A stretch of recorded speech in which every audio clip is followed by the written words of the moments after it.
Major funding for Election 2022 Arkansas PBS Debates is provided by AARP Arkansas, with additional funding provided by the Arkansas State Chamber of Commerce.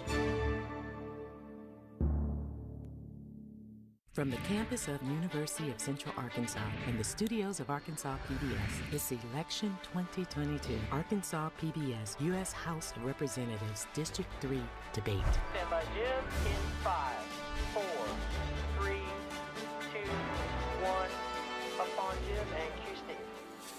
Hello again, everyone, and thanks very much for being with us. Welcome to Debate Week here on Arkansas PBS. At this hour, the candidates for Arkansas Congress from the 3rd District, the candidates in alphabetical order. The Libertarian candidate, Michael Kalagius, the Democratic candidate, Lauren Mallett-Hays, and the incumbent Republican nominee, Steve Womack.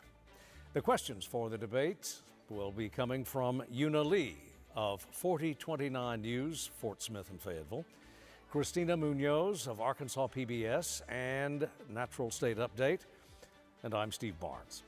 The rules for the debate have been agreed upon by all of the candidates, and they are: each nominee will have 1 minute to respond to questions.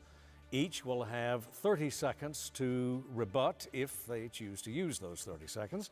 At the conclusion of questioning, each candidate will have 1 minute for a closing statement. Now, the order of candidate introductions, appearances was determined prior to the broadcast in a drawing that was overseen by the candidates or their representatives. Our first question of the debate comes now from Ms. Lee, and it goes first to Congressman Womack. Congressman Womack, Northwest Arkansas is seeing rapid growth. We have very specific needs in our region. We need more housing. We need bigger roads. How do we address this issue in Washington? Well, it's a great question because everybody that lives pretty much in the 3rd District, but certainly in the extreme northwest part of our state, understands that we have about 30 plus people a day moving into the area. And how do you cope with that kind of growth? You know, I have a background as a mayor. I was the mayor of Rogers for 12 years, as a lot of people know. And so I was right in the middle of all of that growth projection, and it continues to this day.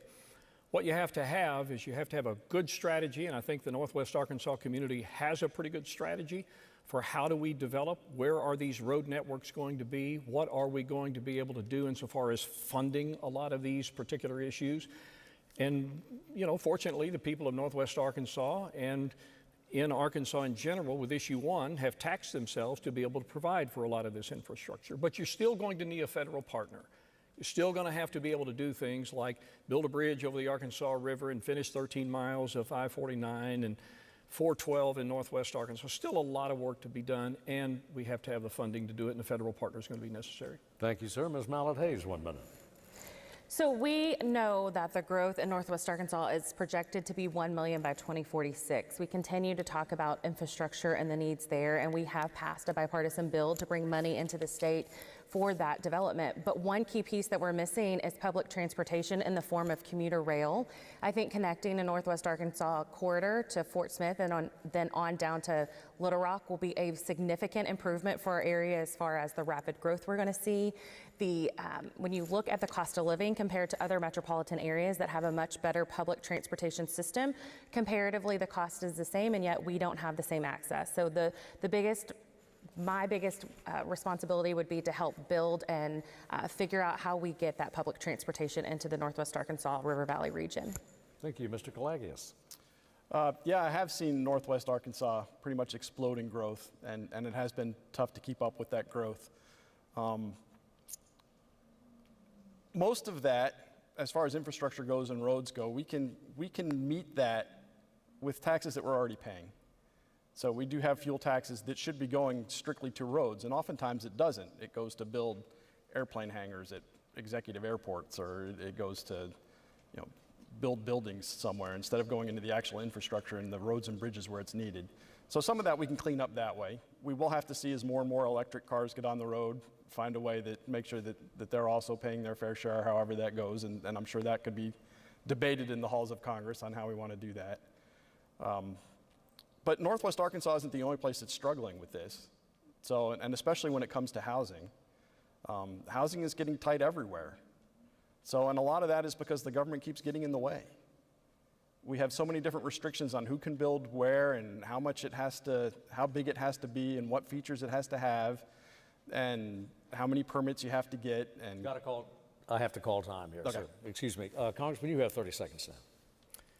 Look, we spent a lot of time on the entire infrastructure debate talking about roads and bridges and normal trafficability.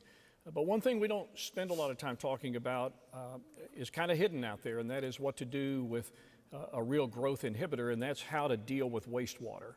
And that's an area that I have studied quite a bit, and frankly, how we treat point source pollution, non-point source pollution, how do we satisfy the EPA, because a lot of this effluent is draining into the river basins that constitute our navigable waterways and our water supply. So we have to spend a little time talking about that as well, because that could cause us to have to stop growth completely. Ms. Mallett-Hays, you have another 30 seconds. Mike hit a good point when we're talking about affordable housing. That has been one of the bigger issues when we're talking to constituents about how quickly the housing market has increased. And we have got to figure out, how do we improve affordable housing for people but still remain, keep other people's property value from being devalued by multifamily housing units. All right, and Mr. Kalagias, 30 seconds. A couple things. I know we talked about public transportation. And in Northwest Arkansas, we already have that as far as bus routes go, and there's no demand for it. So that's another one of those areas where we shouldn't be wasting money on something that won't get used. When it comes to wastewater, Fort Smith had a huge problem with that. They're paying a ton for that now. I know Mr. Womack was aware of that, but we didn't really do anything about it. I suggested we follow an example like what they did in Augusta, Georgia, but they weren't interested in that. It would have been a good idea. It would have saved a lot of money. So a lot of what we need to do is just make better decisions. Well, thank you. Next question, Ms. Munoz. Thank you very much. Who did it go to? Oh, it goes to Ms. Mallett-Hays. Ms. Mallett-Hays, thank you so much. So we're going to jump right into the economy. There's no doubt we are in an economic downturn. Inflation is a huge concern.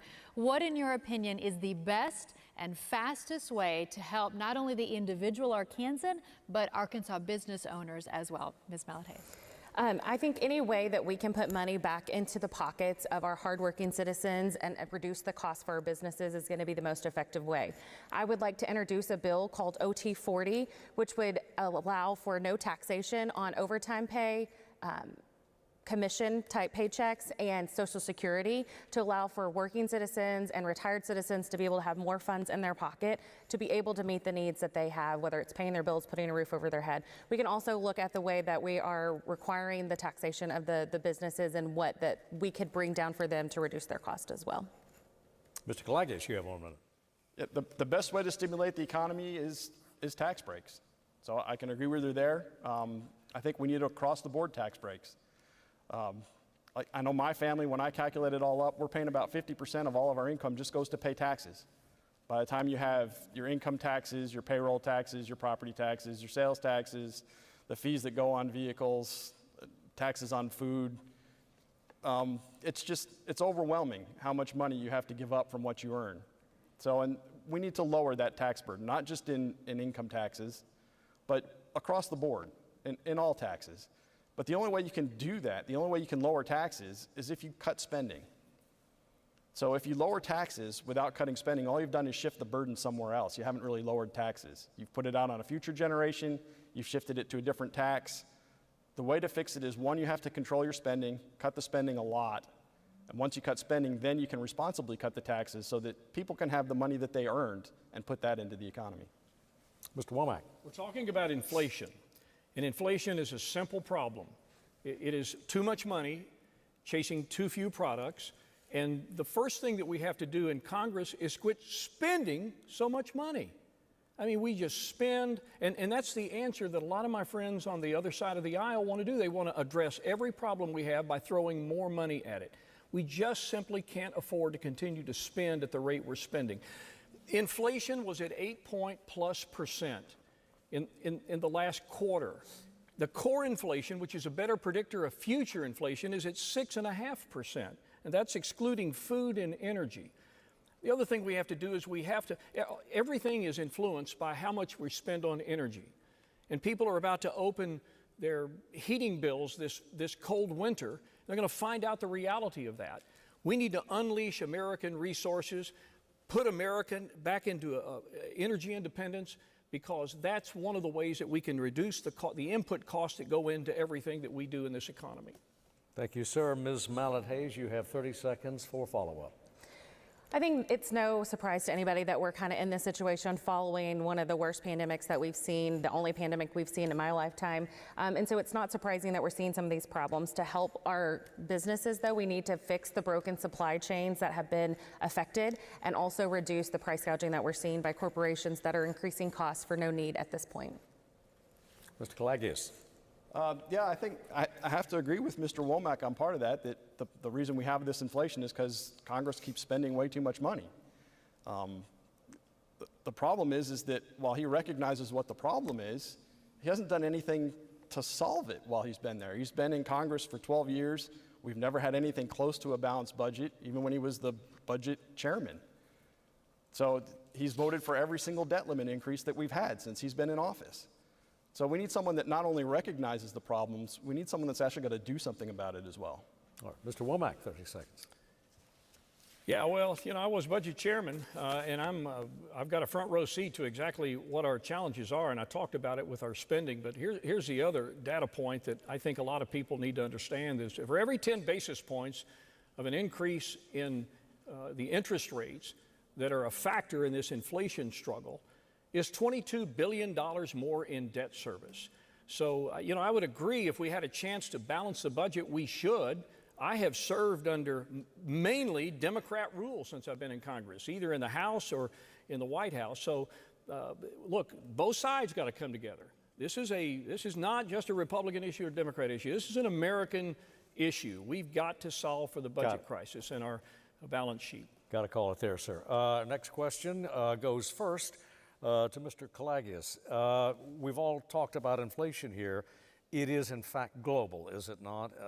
The inflation rate in Europe, in the European countries, I think I checked a moment ago, and it was something along the lines of 11 or 12%.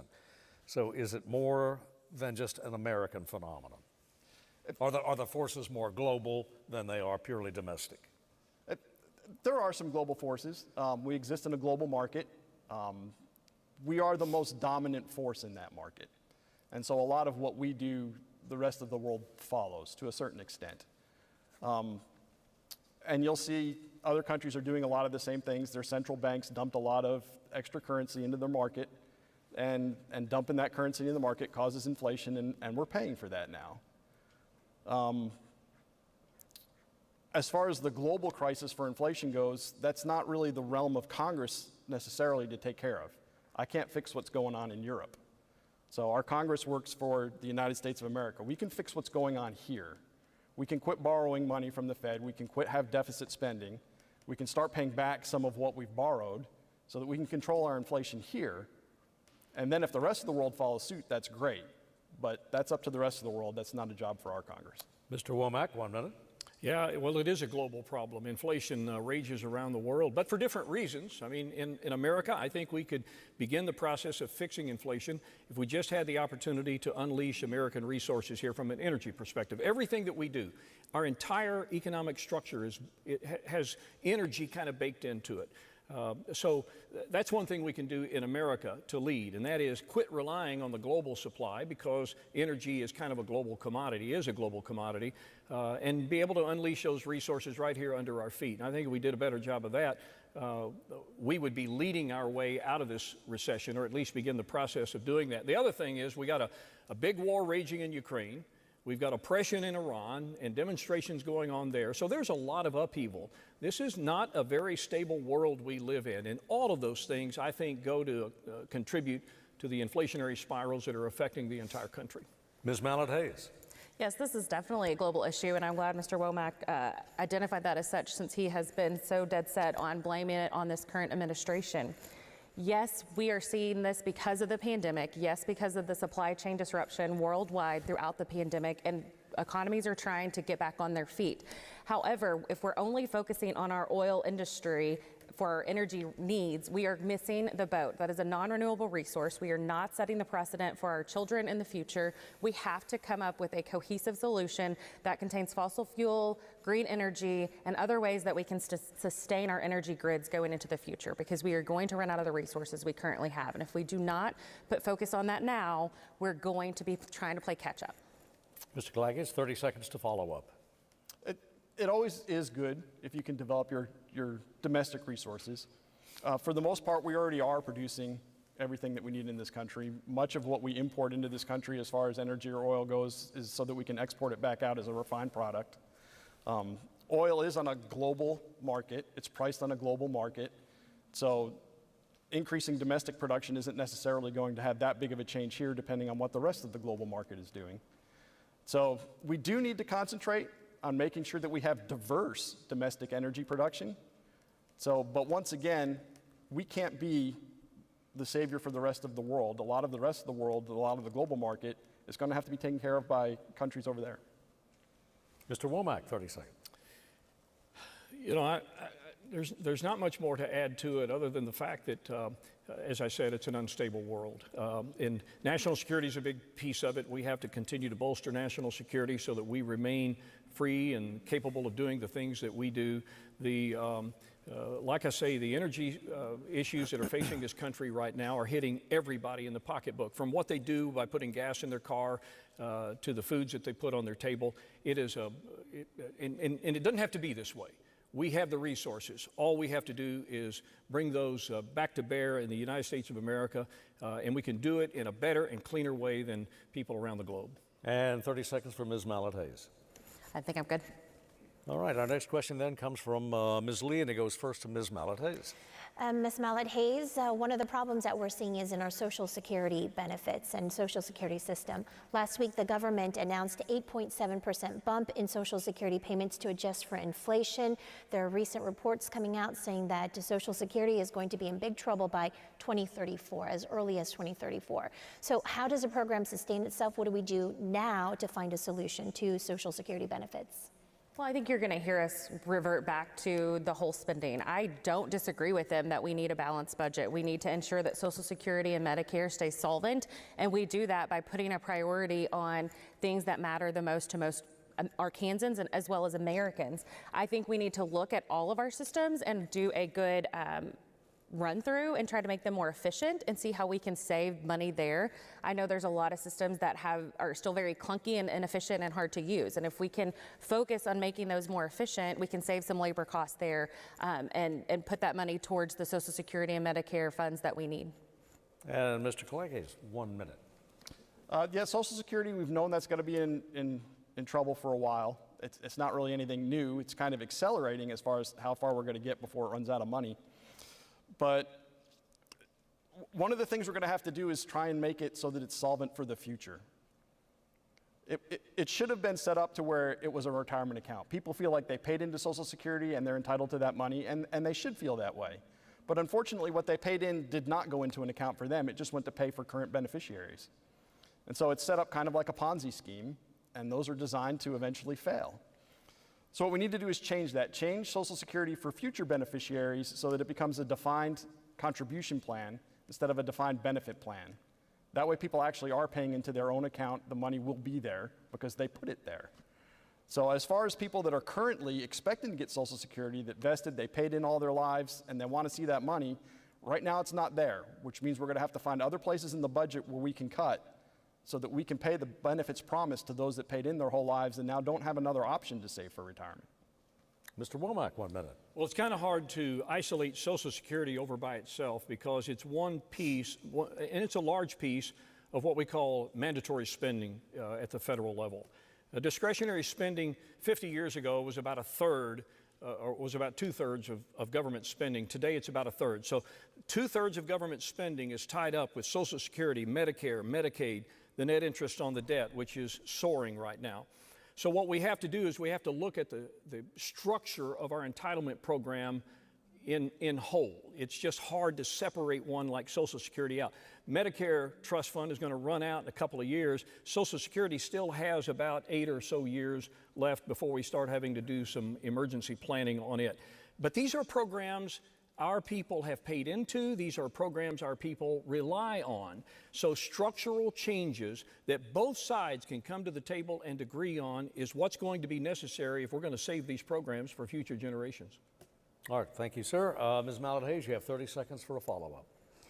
We've known these were going to be issues for the upcoming years for a while now, and yet we keep giving the same representatives the opportunity to make changes to these programs and to the funding, and we haven't seen that happen. Mr. Womack's been in Congress for 12 years, and I haven't seen much of any legislation that he's presented to tackle these problems. And while I can agree with what he's saying, I would like to see some action.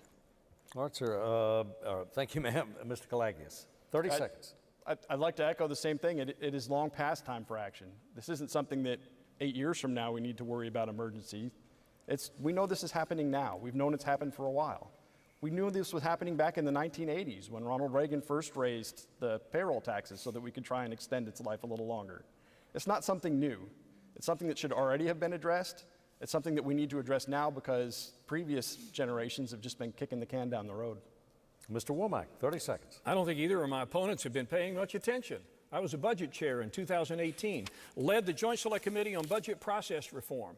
The last real budget that came out of the House Budget Committee, I'm talking a true budget that balanced in the 10-year window, was the budget I presented for FY19. And in that budget, we called for an increase in the age of eligibility for Medicare. It was small. It was from 65 to 67.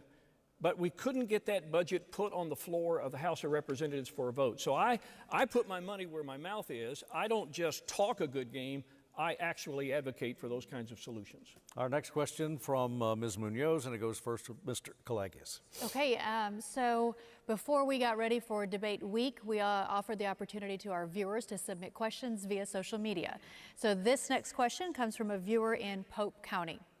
Arkansans, like most Americans, are increasingly impacted by climate change-driven weather extremes like floods and drought. This is expensive and dangerous.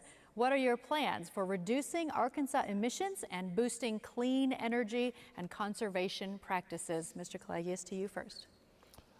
A lot of that has to be taken care of by the people themselves. A lot of this is going on at levels that federal involvement isn't helping at all.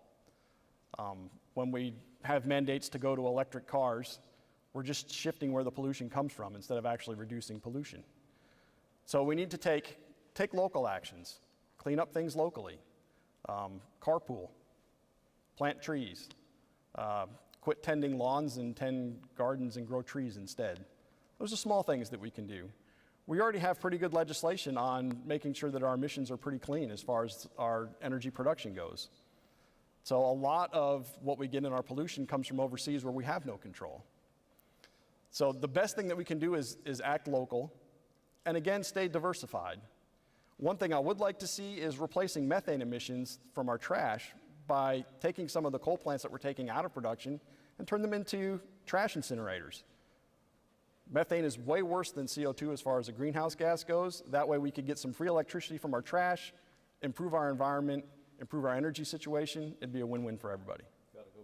Time there, sir. Mr. Womack, 1 minute. So I'm not a climate change denier at all. I'm not a scientist. I do recognize that there is a great discussion going on about climate change.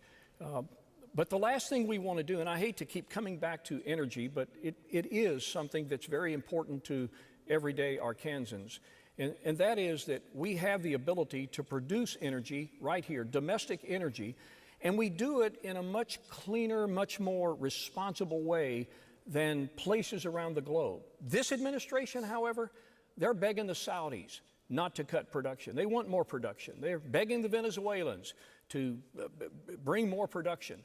None of that helps the climate. Look, if you're going to change the paradigm on climate change from an energy perspective, I think Americans have the ability to do it best. The last thing I would say is I'm a big proponent of nuclear energy. We have a nuclear power plant right here in that formerly was in 3rd District of Arkansas over at London. And I think we need more of that kind of energy to reduce the carbon footprint and bring about a sustainable grid. Ms. Mallett-Hays, 1 minute.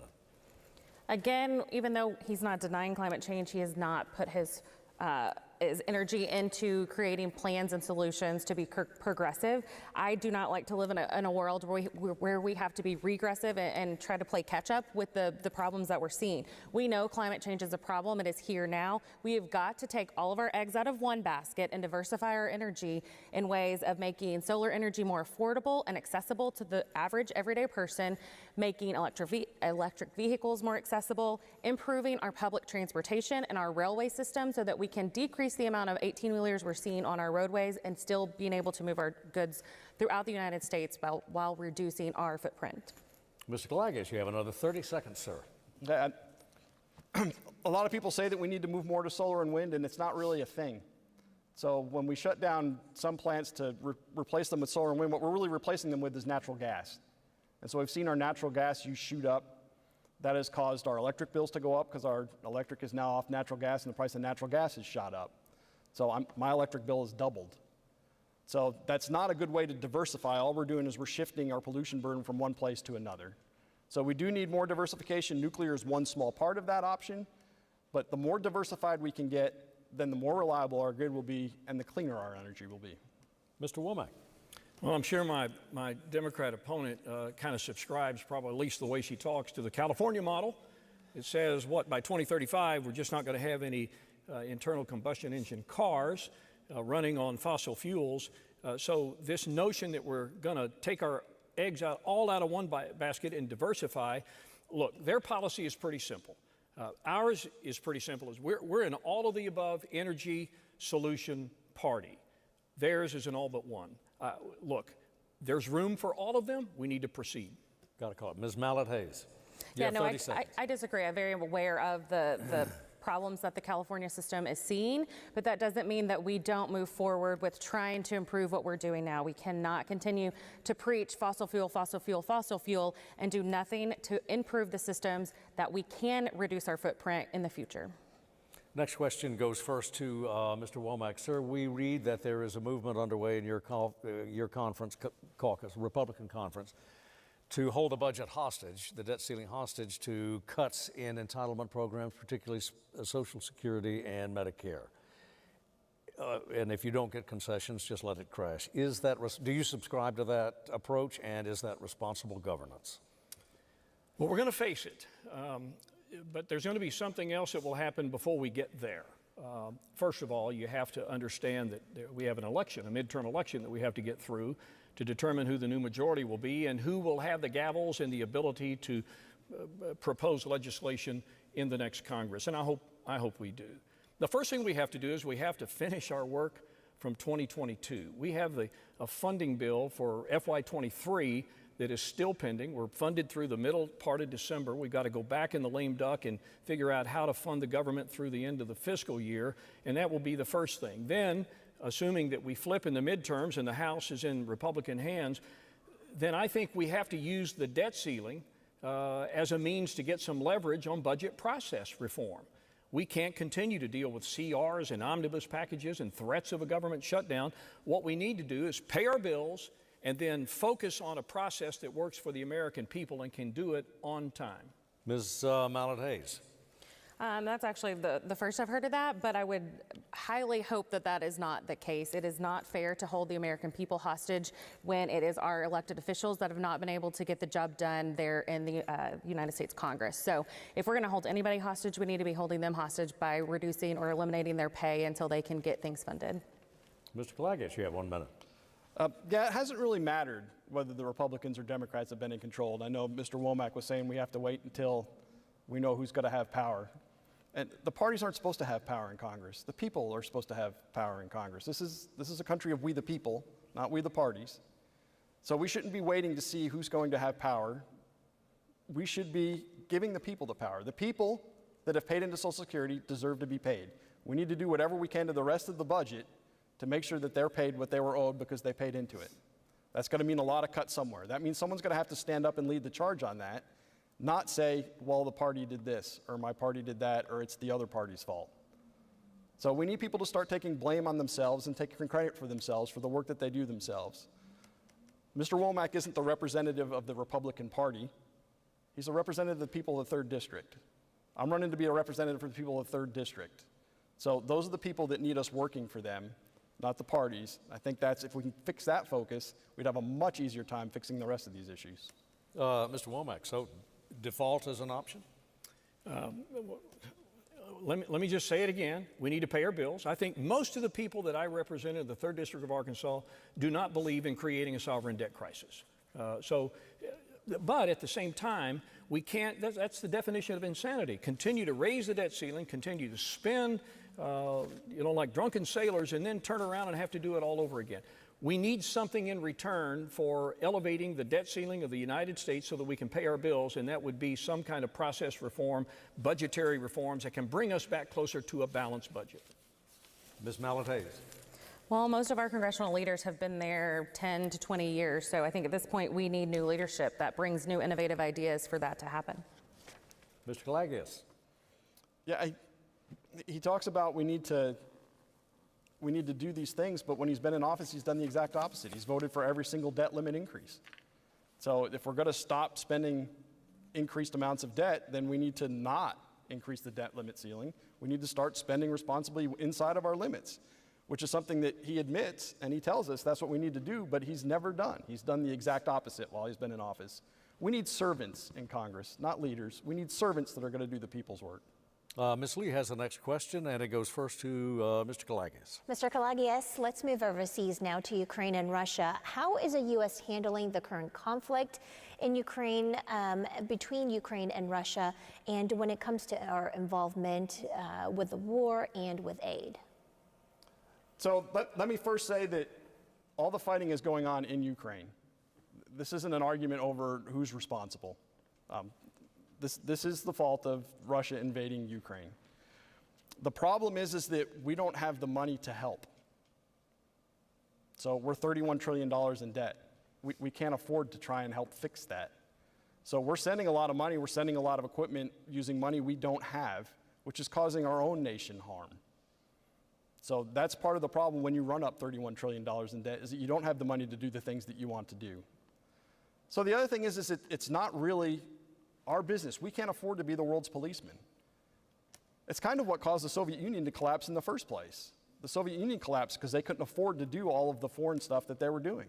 All the interference they had overseas bankrupted their nation. We can't afford to let the same thing happen here. What we need to do is get some responsible government so that then when something comes up where we do need to spend money, we have it to spend. In the meanwhile, we do have people, I'm out of time, sorry. Yeah, I'm afraid, sir. Mr. Womack, you have 1 minute, sir. I'm not real sure I understand his answer, because on one hand, we don't need to be involved, but on the other hand, the collapse of the Soviet Union was because we're not involved. Fortunately, he was not in charge back in the 1930s and 1940s when World War II was raging in two different fronts. Look, we cannot afford for Eastern Europe to be overrun by an unchecked Vladimir Putin. And he's trying to reclaim exactly what was dissolved in the late 80s, early 90s. So, I support the United States of America helping our allies so that we never have to trigger an Article 5 response in NATO. And I promise you, if he's unchecked, if he's able to take Ukraine, he's going to take Georgia, he's going to take the rest of those former Soviet bloc countries, and he's going to run roughshod over the rest of Europe, and that's something that our country, the rest of the world, just simply cannot afford. So I support our role in helping our friends in Ukraine defend themselves against this brutal dictator. Ms. Mallett-Hays, 1 minute.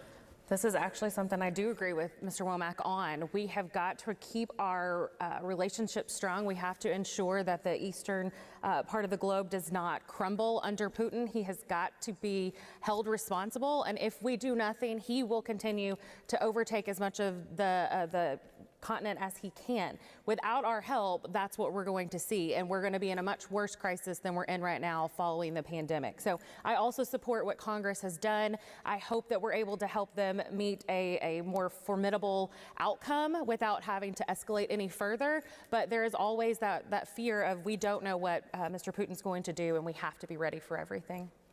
Mr. Kalagias, you have 30 seconds, sir. Yeah, I would just like to remind everybody that our country was attacked in World War II. We were justified in going to war then.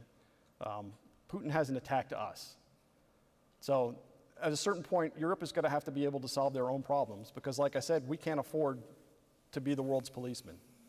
So it would be nice, but we can't. I would encourage every American to voluntarily contribute as much as they want, but we can't force Americans to contribute. We can't go into debt further in order to do this, or we'll be doing more harm to ourselves than we ever were to Russia.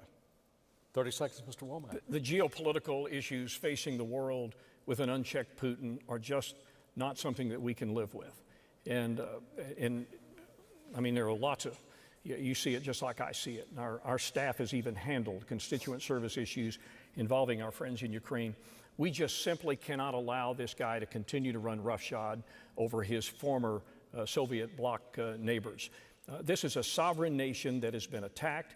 And as I said, we've got a responsibility to NATO. It's danger close to our NATO countries. I'd never want to see us have to respond in an Article 5 way to an attack on the rest of the NATO bloc.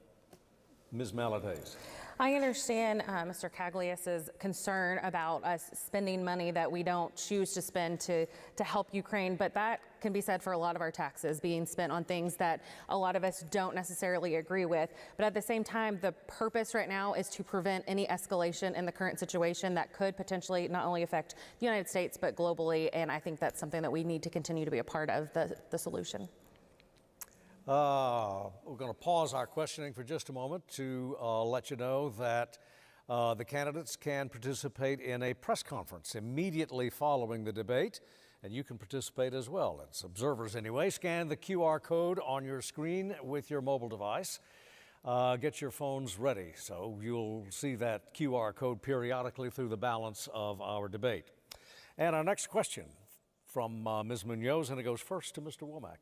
To Mr. Womack, yes, this is another viewer question from Garland County. And this viewer says, we are one of 4 states that does not allow online voter registration. Should Arkansas have online voter registration? Mr. Womack. Well, you know, I guess we should have online voter registration if there's a way to ensure that it's, as many people have said, easy to vote, hard to cheat. And that, I think, is where the rub is. I don't question anything about Arkansas election law at all. You know, the elections in Arkansas in the last election, I thought were executed perfectly. Were there a few hiccups in some places? I guess there always are. The real question is in the details. I think what most people want is I think they want to make sure that the people who are voting in our elections are qualified to vote in our elections. And that those votes are properly counted. And as long as we have a system in place that provides for that level of confidence, then I like exactly what we do in Arkansas and wish maybe and likely that the rest of the country would follow our lead. Ms. Mallett-Hays. We are in the 21st century, and we should absolutely be able to online register. It is a shame that people have to go through so many steps to be able to get their vote to count here in the state of Arkansas. There is a system in place, like Mr. Womack was speaking of, because we had to use it to get out or to prevent us from receiving the child tax credit. You had to go in, put all this information. You had a system that you had to take your picture. That system is in place. We can easily transfer that into the state of Arkansas. We could transfer that into all the states to make sure that our elections are safe and that there is no questioning. I don't question at all that our elections were safe, but I definitely do not want to see another 2020 in the future elections. And if we can do that by creating easier to use systems that we can provide identification for people, then I'm all for it. Mr. Caglias. In order to register, you have to show ID that you are who you say you are. You have to show proof of residency, like you've got an electric bill. You got to fill out a form. You can do that online just as easy as you can in person. You can scan an ID, you can scan an electric bill, you can fill out a form online. There's absolutely no reason why we shouldn't have online voter registration. 30 seconds for follow-up. Mr. Womack. If it's a fail-safe program, I support it. Ms. Mallett-Hays. I think we've hit it all. And Mr. Caglias, you have another. That one's pretty easy. Okay, our next question, I believe, is from me, and it goes to Ms. Mallett-Hays. There apparently is some, there is legislation now pending, started over on the Senate side, to make nationwide a ban on abortion. This, of course, following the reversal of Roe. Your position? Honestly, I looked into this one a little bit. Being in a state right now where we have one of the most restrictive laws, I was kind of very intrigued to see if it would open up the access for women in the state of Arkansas, and unfortunately it doesn't. So no, I would not support that legislation. We are setting a terrible precedent by not following the experts' opinions on what's best for females and women in their health care. And we're also telling half of the American population that we don't believe that they're capable of making an informed decision for themselves. On top of that, most of the legislators that are making these laws for us have no idea the mental, emotional, or physical toll that a pregnancy can take on a person. Mr. Kalagias. I firmly believe that at the point of conception, a unique new individual life is formed, and that unique person is entitled to all of the rights and all of the protections as every other person. So personally, I don't have any children. My only child died 6 weeks after conception. And that is the most incredibly painful thing that I've ever endured and that I still endure. And I cannot imagine someone going up to someone who has lost a child like that and say, it was just a mass of cells. You've got nothing to grieve. So our courts have already ruled that we can use DNA to identify individual people. And at the point of conception, we have human DNA unique to an individual. It's not the mother, it's not the father. I think our laws need to reflect that. Are there times when someone is authorized to use deadly force against somebody? Yes, there are. And our courts can determine that, and we can determine that at trial. But at the point of conception, you have a unique human life. That life deserves just as much protection as everyone else's. Mr. Womack, a statutory ban? Well, look, the Dobbs decision pushed it back to the states. And of course, in Arkansas, has already been discussed, we have a trigger law here, a trigger bill, or a trigger law that goes into effect pursuant to the Dobbs decision. I believe that on issues like this that are so close and so emotional and so emotionally charged, that the best place for those issues to be decided is where the people, closest to the people. That's the way our Constitution was formed. But that said, you know, I support a federal ban on abortions with certain exemptions, you know, certain exceptions. And I've been very clear about that. My pro-life record speaks for itself. But again, the closest we can get these decisions to the people that should decide them, I think, is best for all concerned. And we will see how this plays out in the coming weeks and months. Follow up, Ms. Mallett-Hays. Abortion has become this very politicized thing, but when we look at the root of what abortion actually is, it is a medical procedure that is warranted at times, and there is nobody that needs to make that decision besides a female and her medical providers. As a mother of 2 children that will be of childbearing age soon, I hope and I pray that they will always have the ability to make the best decision for them without interference from our government. Mr. Kalagias. Yeah, I think a lot of times we're having the wrong argument. This shouldn't be an argument over what medical procedures should or shouldn't be allowed. This is a rights argument. So should all people get equal protection of the law or not? So I believe everyone should get equal protection of the law. That includes our children. Mr. Womack, 30 seconds. Nothing else to add other than what I've already said. It's a tough issue. It's going to continue to be debated across our country. And we'll see what the next Congress does insofar as proposing abortion bans and where they play out. And our next question comes from Ms. Lee, and it goes first to the Congressman. Congressman Womack, we have been talking a lot about debt, $31 trillion in debt as of today, keeps sticking up. So to you, what is wasteful spending and where can we cut first? Well, it depends on who you ask. I'm an appropriator, so every day in my office I have people that come and lobby me for money for something. And some of these are really heartwarming issues, and others, you know, are maybe down the list a little bit. But to me, we just have to have a national conversation, and a budget would help to be able to get both sides together, do a budget resolution that demonstrates these are the needs, these are the resources with which to meet those needs, and be able to scale those down to size so that we can at least get to a balanced budget and not be contributing to a $31 trillion debt. The challenge we have right now is that we are in excess of $1 trillion in deficit every year. The discretionary budget of the U.S. government by itself is just $1.5 trillion. So if you try to cut $1 trillion, in the deficit, you can't do it without getting into the entitlement program. So I think a national conversation and agreement that we need to get a strategy in place is of the utmost importance. Ms. Mallett-Hays. So without having the access like Congressman Womack does to everything, the breakout of what we're spending money on, my priorities would definitely be the programs that give the most benefit to the most Arkansans and Americans. However, as he's talking about that 1.5 million, I would like to remind everybody that we added 1.7 trillion by the 2017 tax cuts that we gave to the wealthy. Obviously, that in hindsight was not a good for our deficit, and we are going to have to make that up on top of the new spending that we've been doing to keep people with roofs over their houses and food on their table. Mr. Kalagias. We're hearing people we need to cut, but every time we bring up a spending measure, everyone says, well, we can't cut that. So, and we've heard, well, we need to get both sides to agree on something. Well, we've had sides splitting power, we've had the sides having power to themselves, and there hasn't been any agreement on that.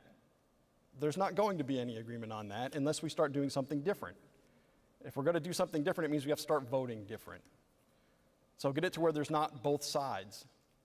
So if we can get it to where no party has power in Congress, and you'll need 3 at least to do that, then we can get it to where people actually have to make those decisions. They can't just go on party lines. So that's what I'm offering. I'm offering a chance at change. Because saying, well, we need to do this and we'll have to find a way to agree, it's not going to happen. It hasn't happened. They've been saying that for 20 years. So he's been in office for 12 years. It hasn't happened. It's not going to happen unless we do something different. Thank you, sir. Mr. Womack, you have another 30 seconds. I'm one of 435 people in the House of Representatives. That does not wield just a tremendous amount of power, I would admit. And it's, by the way, it's trillion, not million. And the 1.7 trillion you referenced in the Tax Cuts and Jobs Act, let me just remind everybody watching this program tonight, in 2022, we collected more money than in the history of this country. So we don't have a revenue problem. We have a spending problem. She wants to tax and spend more. I think we need less government, less spending, and more of an approach toward balancing the books of the federal government. Thank you, sir. Ms. Mallett-Hays, you have another 30 seconds. None of the solutions I've offered or anything I've talked about has talked about increasing taxes on everyday American citizens. I will revert back to we need an overhaul of all of the systems to figure out how we can cut spending on inefficient processes that are clunky and not easy to use. Mr. Kalagias, you have 30 seconds, sir. Part of the problem we're going to have to fix is that we do have this automatic spending, this non-discretionary spending where you don't get to say. Congress did that on their own. Congress is the one that decided, well, we're not going to give ourselves a say. Congress can fix that and say, we're going to give ourselves a say. Thank you, sir. I'm sorry. Go ahead. And he has admitted that we need to cut spending, that we do have a spending problem, and that is true. We do have a spending problem. The problem is that he hasn't done anything to address the spending problem. We keep spending more and more and more money, no matter who's in power. When he had the presidency as Republicans, when Congress was Republicans, they still trillion-dollar deficits, record amounts of revenue. All right, Ms. Munoz has another question, and this one goes first to Mr. Womack. Mr. Womack. I'm sorry, Ms. Mallett-Hays. Yes, that's okay. So let's talk about the healthcare industry. They have taken quite a hit. They are continuing to struggle throughout the pandemic as we're still on the heels of it. What would be some of your solutions to help all the hospitals and clinics in Arkansas and specifically within your district, Ms. Mallett-Hays? As a healthcare worker, I see firsthand daily the struggles we have due to the shortages, post-pandemic, the overworked, underpaid employees that we have. I know my opponent was part of a group of legislators that sent a letter to the pandemic head of the pandemic response team and wanted them to look into travel nursing. And unfortunately, there were so many hospitals that needed travel nursing because we are not paying our nurses what they're worth. So how do we create ways that our healthcare providers are able to pay our nurses so that they can retain their staff? That is a huge problem our healthcare industry is facing right now. We also have to make sure that in those shortages that we're not losing healthcare opportunities in our rural communities. We know that they're the first ones to see their services decline when we have a healthcare shortage and a funding issue. So we have to make sure that they're at the forefront of our thoughts while we're making plans. Mr. Kalagias, you have 1 minute, sir. We were having healthcare issues long before the pandemic started. The biggest issue is there simply aren't enough healthcare professionals. There aren't enough doctors, there aren't enough nurses, so you're going to have money chasing too few people, which is going to inflate the cost. So there is a lot of travel nurses where people are traveling because they can get paid more money that way, and more power to them that they are going to get paid for their skills. So yes, that is going to leave places that don't have enough people. It's because there weren't enough people. The reason you have travel nurses is because they're traveling to a place that didn't have enough people. So some of that's going to take a while to fix. It takes a while to train a doctor. It takes a while to train a nurse. And we're going to have to fix a lot of our broken down education system to fix that. So there is no easy answer for that one. The second issue is funding. We spend federal funding on healthcare about $1.5 trillion a year, and half of that goes to administrative costs. It goes to administering the healthcare programs, not into actual healthcare itself. So that's another area where we need to get the government out of the way so that we can actually make a good use of the money that we have, so that it's going to actually solve the problems and not just create more bureaucracy. Thank you, sir. Mr. Womack, you have 1 minute. Well, I have a record on health care. I'm the only person up here because of my position. I've had an opportunity to actually address the accessibility of health care. We put lots of money in appropriations bill language, which is the committee I serve on, and for graduate medical education, because we do have a provider shortage. Everybody knows that. And I have personally asked for money in appropriation bills over the last 2 years to provide better nursing assistance at Arkansas Tech University, Russellville campus, Ozark campus. And then ask Jim Rollins up at the Northwest Technical Institute. He's got a bold plan up there to deal with some of the shortages in our nursing programs and an expansion of the campus at NTI. And we've advocated for money for that program. We recognize that we have a shortage. And it's only satisfying that shortage that is going to stop us from people going around the country gouging people because there is a shortage of nurses, and the traveling nurses can go out there and charge exorbitant rates for the services that they provide, which is the primary purpose of what that letter was about, to prevent the very price gouging she talked about earlier in this conversation. Thank you, sir. Ms. Mallett-Hays, you have 30 seconds. While the funding that Mr. Womack has secured has been great for the training purposes of healthcare providers, the biggest problem is retention. And we're not going to retain them with the cost of education that they're having to face on top of the interest rates that they're seeing with student loan debts. And we're also not going to retain them if we cannot pay them a livable wage. They're not going to stay in this area, and they're going to find where they can make a livable wage to support their families. Mr. Kalagias, 30 seconds. Yeah, once again, God bless the people that are leaving to get enough money to pay them for what they're worth. Calling them evil and saying they're gouging people because they're going to get the money that they deserve, that's not an answer to the problem. An answer to the problem is, in fact, training more people that are capable of doing the job. And it's not just expanding someplace at a community college or at a different college. It's K-12. We need to improve the quality of education so that there are people that are capable of going to those schools and coming out as quality professionals. Mr. Womack, 30 seconds. Yeah, some of these issues are going to be solved with a better approach to how we educate our kids. And we're doing a better job of that in the 3rd District. The Peak Innovation Center at Fort Smith, Arkansas, some of the other expanded facilities around the 3rd District that are helping educate young kids coming through high school as to what the other, shall we say, programs are out there that they could enter into, even perhaps without a college degree. Just get that training locally so that they can go right into the workforce and not incur a lot of student loan debt, and instead start making a livable wage right off the bat. Well, the clock is talking to us, to our candidates and to we panelists, and we're captive to it. And the clock is telling us that we are out of time for any more of the debate. And now we are going to closing statements. Mr. Kalagias, you go first. To sum up, most of the problems that we've been talking about are not new. We've been talking about these same problems for a decade or longer. So we haven't seen any solutions come from Congress. We've seen the problem get worse. We need to do something different. So you cannot keep doing the same things and expect different results. That is insanity. And that's what we've been doing. We alternate whether we vote for Democrats or whether we vote for Republicans. And we keep getting the same results because there's not much of a difference between the two when it comes down to what they actually vote for and what they actually do. So we need to change that. We need to change by voting for independents, by voting for third parties, And I realize that that's tough for some people. It's something different. But different is exactly what we need. The problem is that we haven't had that difference. We need to take that chance, go out and vote for something different so that we can actually see something different happen in D.C. Ms. Mallett-Hays, you have 1 minute to close. I am running to be the next Congresswoman of District 3 because I believe in community. I grew up in a small rural community in Northwest Arkansas where I say your neighbors became your friends and then they became your family.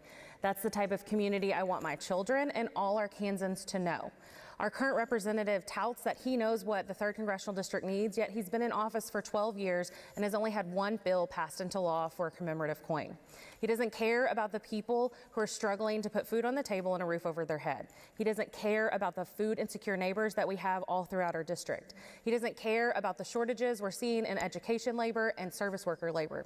He doesn't care about the burnout that our healthcare workers are seeing, or that parents really are concerned about their children getting the best education no matter where they live in the district. If he cared about all of those things, he would have been working on legislation over the last 12 years that addressed all Arkansans.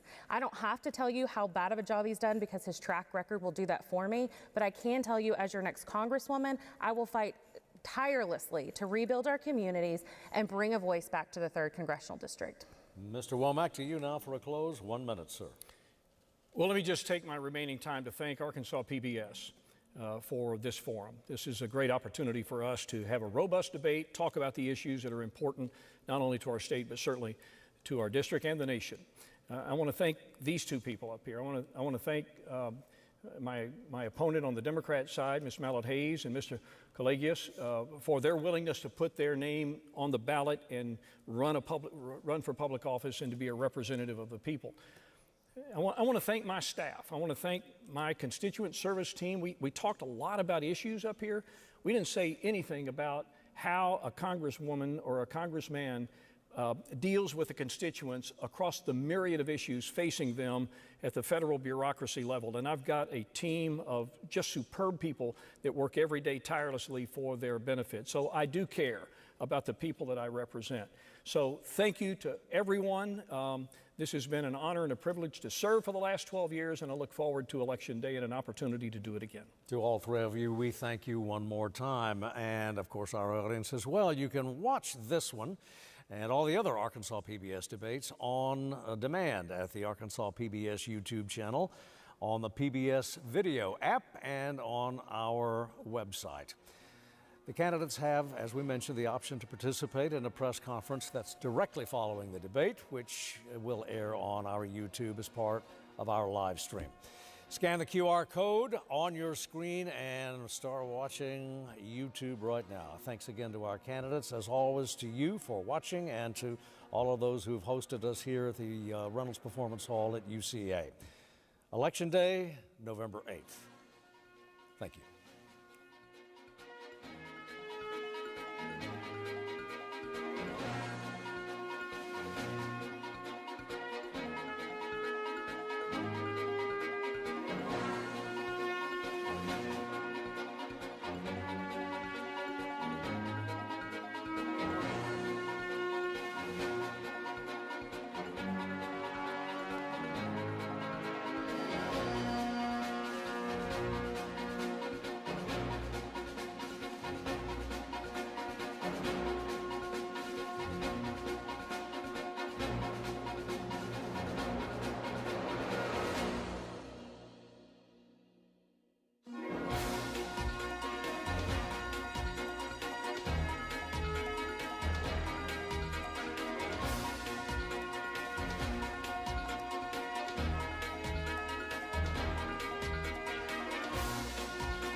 Major funding for Election 2022 Arkansas PBS Debates is provided by AARP Arkansas, with additional funding provided by the Arkansas State Chamber of Commerce.